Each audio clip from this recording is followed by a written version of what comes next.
कि देश का जो युवा है वो कितना ज़्यादा परेशान है। कहीं दिखता है कि लड़की फिल्म देख रही है और वो अचानक से इतना ज्यादा रोने लगती है कि उसे कोई कंट्रोल नहीं कर पाता। वो कहीं न कहीं केवल स्क्रीन पर उनका प्रभाव नहीं होता, वो हमारे मन को भी इफ़ेक्ट करती हैं और आप इमोशनल मिसमैनेजमेंट में काफ़ी ज़्यादा दक्ष हो चुके हैं। लड़के अपने कपड़े फाड़ते हुए नजर आते हैं। तो इसकी वजह से हम ये नहीं कह सकते कि वो मानसिक रोगी हैं, ये हम ज़रूर कह सकते हैं कि कितना कुछ हमारा यूथ जो है, जो अनहर्ड सा जा रहा है। अचानक से एक ऐसी फिल्म आती है जिस फिल्म को देखकर लोग बेहोश होने लगते हैं। ऐसी कई खबरें इस वक्त देश के अलग अलग कोने से सामने आ रही हैं। कहीं दिखता है कि लड़की फिल्म देख रही है और वो अचानक से इतना ज्यादा रोने लगती है कि उसे कोई कंट्रोल नहीं कर पाता।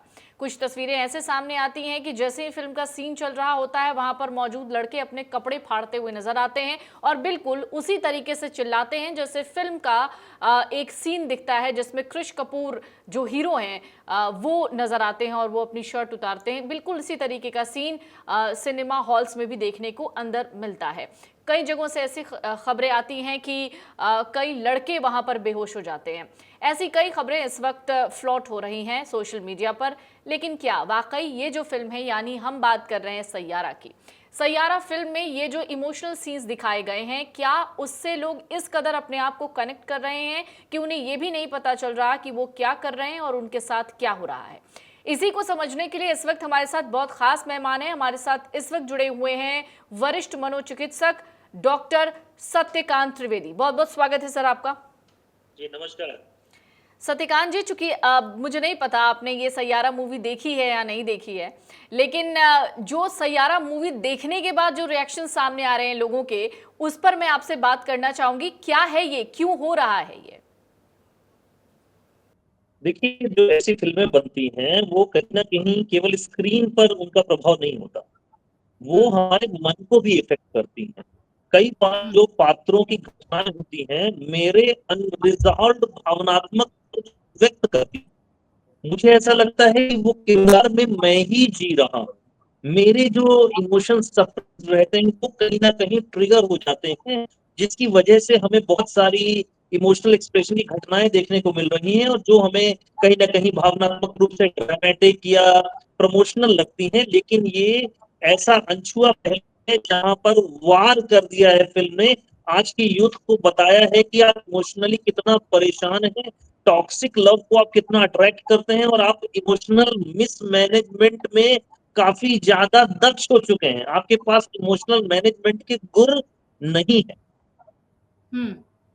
अच्छा, ये जो वक्त है डॉक्टर, वो है जेन जीज का। अब तो अल्फाज का भी समय आने लग गया है।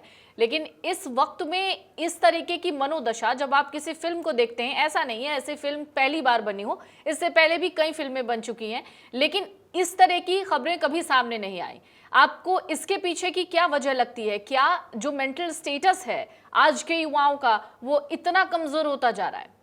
बात कमज़ोरी की या मजबूती की नहीं है, मन कोई मसल्स नहीं है। सारा हम्म। का सारा जो मन का खेल है वो है इमोशंस का प्रबंधन। तो हमारा हम्म। जो आज का यूथ है इमोशनल प्रबंधन में दक्ष नहीं है।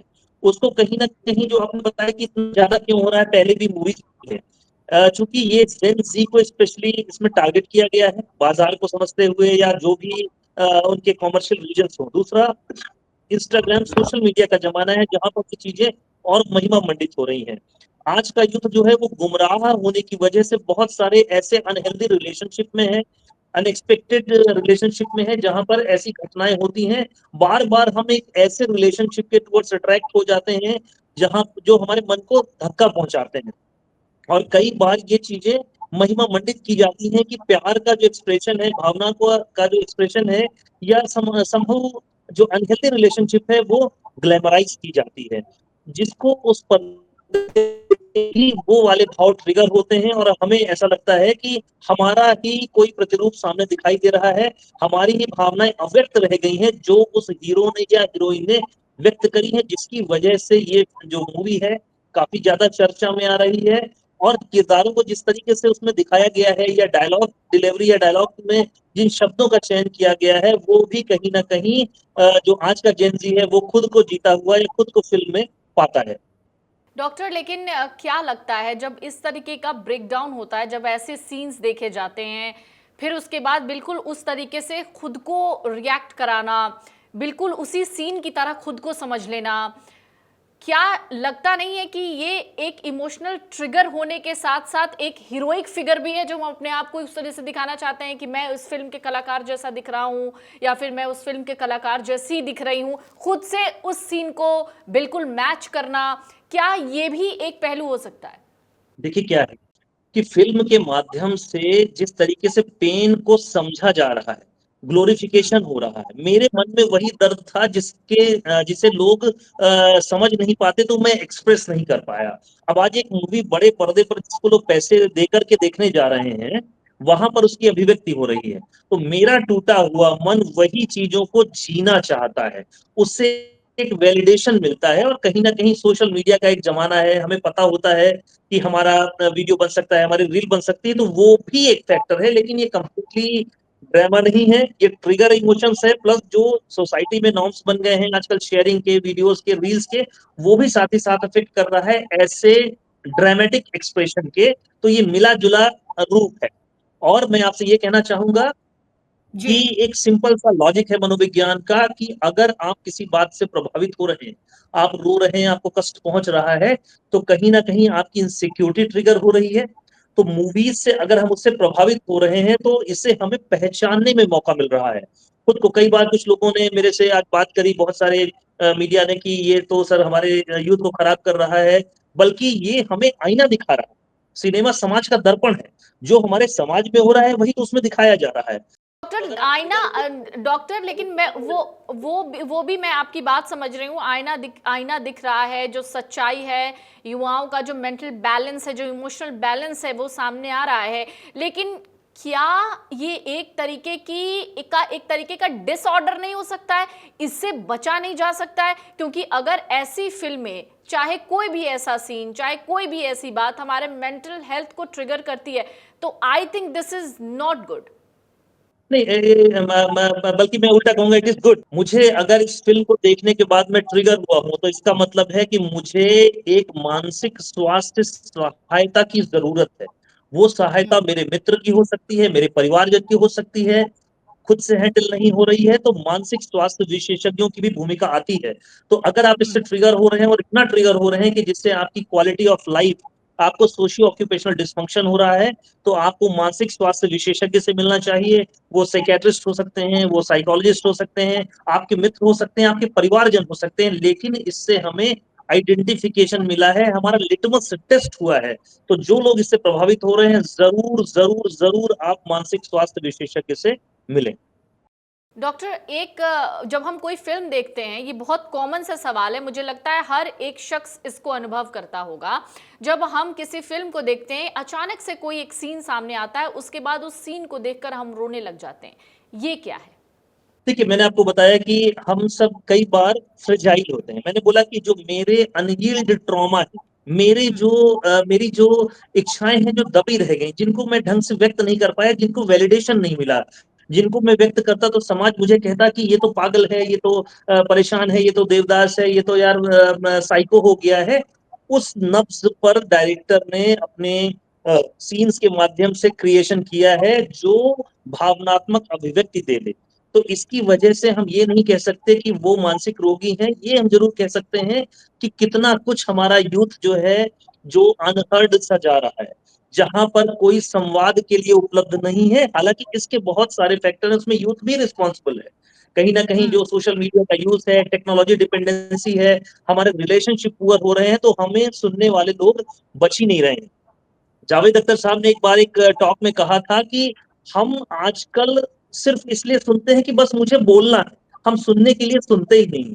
तो ऐसे समाज के निर्माण में ऐसी मूवीज हमें ये बताती हैं कि मानसिक स्वास्थ्य के लिए हम सबको जागरूक होना होगा, यूथ को अपने मेंटल हेल्थ की रिस्पॉन्सिबिलिटी लेनी होगी, ट्रिगर्स को पहचान करके हेल्प के लिए आगे आना होगा।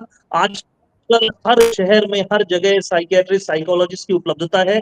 वहां पर जाकर के आप सहायता ले सकते हैं।